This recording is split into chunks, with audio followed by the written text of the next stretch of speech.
जय श्याराम, जय बागेश्वर धाम की। हम विदेशी प्रदेश यात्रा पर थे लगभग 25 दिनों तक और आज निर्विघ्न संपन्न करके बागेश्वर बालाजी सनातन मठ भिवंडी मुंबई में पहुंच गए। 3 दिनों तक यहाँ रहेंगे। 1 जुलाई से 12 जुलाई बागेश्वर धाम पर रहेंगे। इन कुछ दिनों में बहुत सी छोटी छोटी बड़ी बड़ी घटनाएं हुई।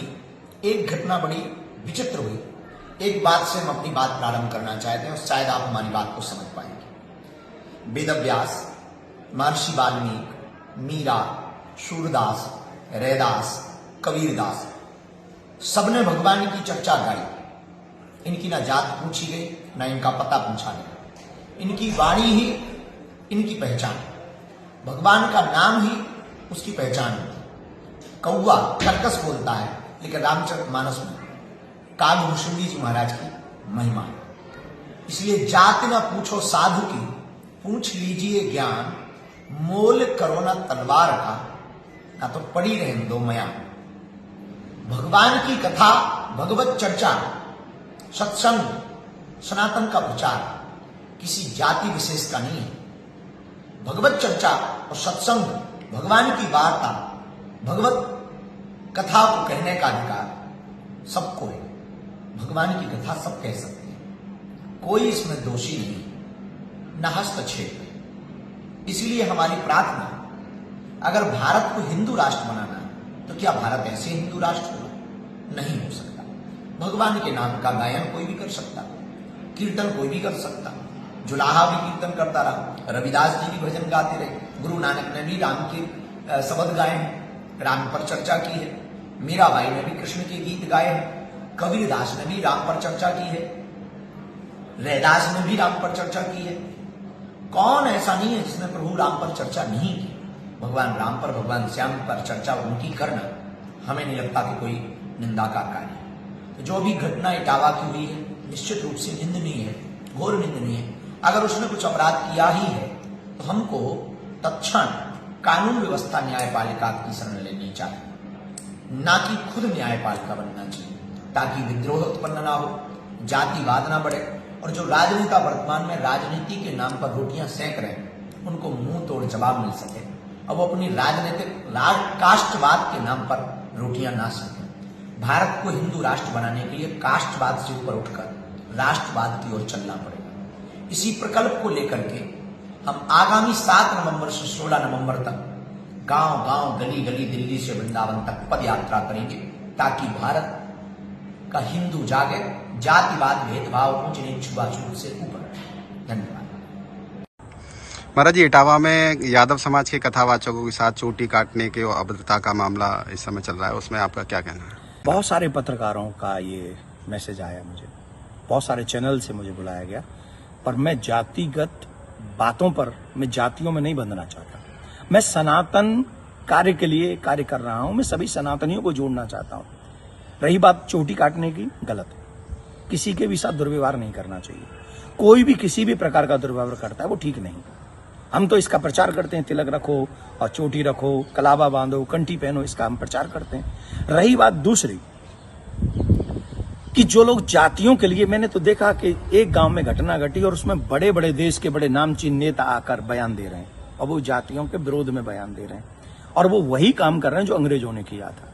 मैं ये जानना चाहूंगा, अभी आप लोगों ने भी सुना होगा, मथुरा में एक कांड हुआ था, एक टेम्पो वाला पकड़ा गया था और उसने 23 लड़कियों के साथ दुर्व्यवहार किया था। उनकी वीडियो, उनकी पिक्चर्स और उनके सब हैं, और वो हट जाति के थे।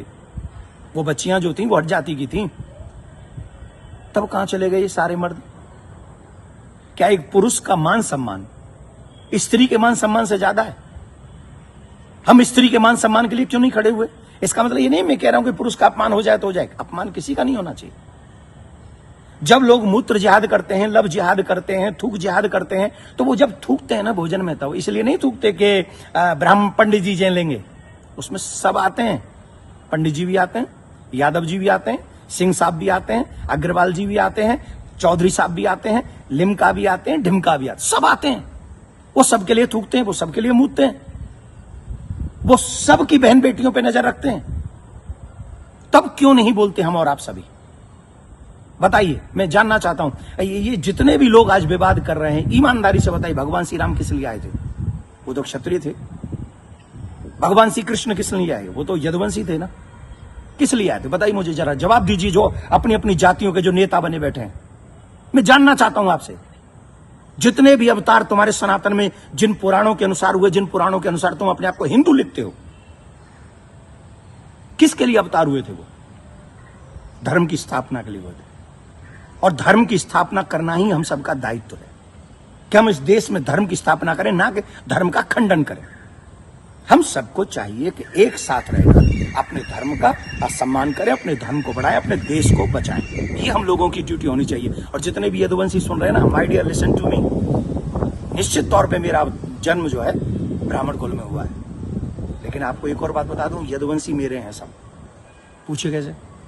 भगवान श्री कृष्ण का नामकरण जिन ऋषि ने किया था, गर्गः पुरोहितो राजन यदु नाम सुमहातप, मैं गर्गाचार्य जी का वंशज हूं।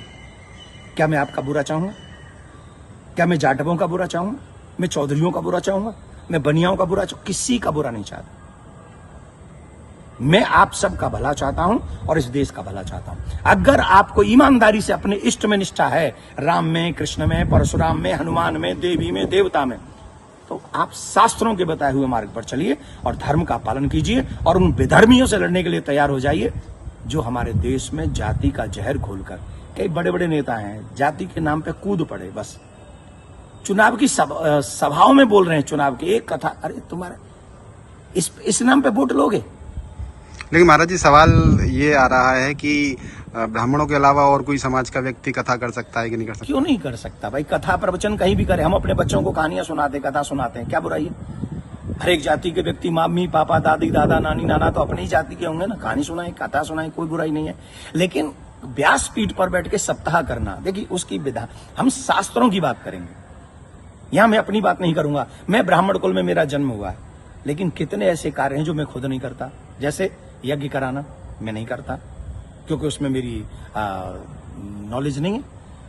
वो विवाह कराना वो मैं कार्य नहीं करता। अंतिम संस्कार में भी जो 16 संस्कारों में से एक है, मैं वो नहीं करता। जो चीज मेरे हाथ में नहीं है वो मैं नहीं कर सकता, और जो मेरे हाथ में है वो मैं कर सकता हूं। जब हम भागवत करते हैं, एक अनुष्ठान करते हैं, अनुष्ठान को अनुष्ठान रहने दीजिए। सत्संग, प्रवचन, रामायण इत्यादि हम सब करें, कौन रोकने वाला है? और कितने ऐसे लोग हैं जो ब्राह्मण नहीं, वो भी कथा कर रहे हैं। हमारे यहाँ तो मुस्लिम भी राम कथा करके गए हैं और हमने उनको स्वीकार किया। रसखान को हमने स्वीकार किया है, रसखान के पद हम लोग गाते हैं। तो इसमें जाति के चक्कर मत पड़िए, जाति बंधन मत फैलाइए। मैं हाथ जोड़ के प्रार्थना करता हूं, आइए हम सब एक हों, सनातन देश और धर्म और आने वाली पीढ़ी को बचाएं, यही हमारा दायित्व है। जय श्री राम। लेकिन महाराज जी, एक सवाल और कि उनपे आरोप लग रहा है कि छेड़छाड़ की उस घटना में शामिल। देखिए, न तो ये काम देवकी नंदन का है और न काम ये अखिलेश जी का और तेज प्रताप जी का है। जो चीजें हुई हैं, अब कह रहे हैं कि 2 आधार कार्ड मिले हैं, कोई कह रहा है उनको छेड़खानी हुई है, जो कोई कह रहा है उनकी चोटी काटी, उनका अपमान किया गया। तो इसके लिए संविधान है, इसके लिए प्रशासन है, हमें बांटना नहीं है। प्रशासन अपना काम करे, जहां जो जिसकी गलती हो उसे सजा दे। पंडित जी की गलती है तो पंडित जी को सजा दे, यादव जी की गलती है तो यादव जी को सजा दे। लेकिन जो बड़े बड़े लोग हैं, जो बड़े बड़े पदों पर बैठे हैं, उन लोगों को जातिवाद फैलाकर समाज को लड़ाना नहीं चाहिए। ये अच्छी बात नहीं है। धन्यवाद।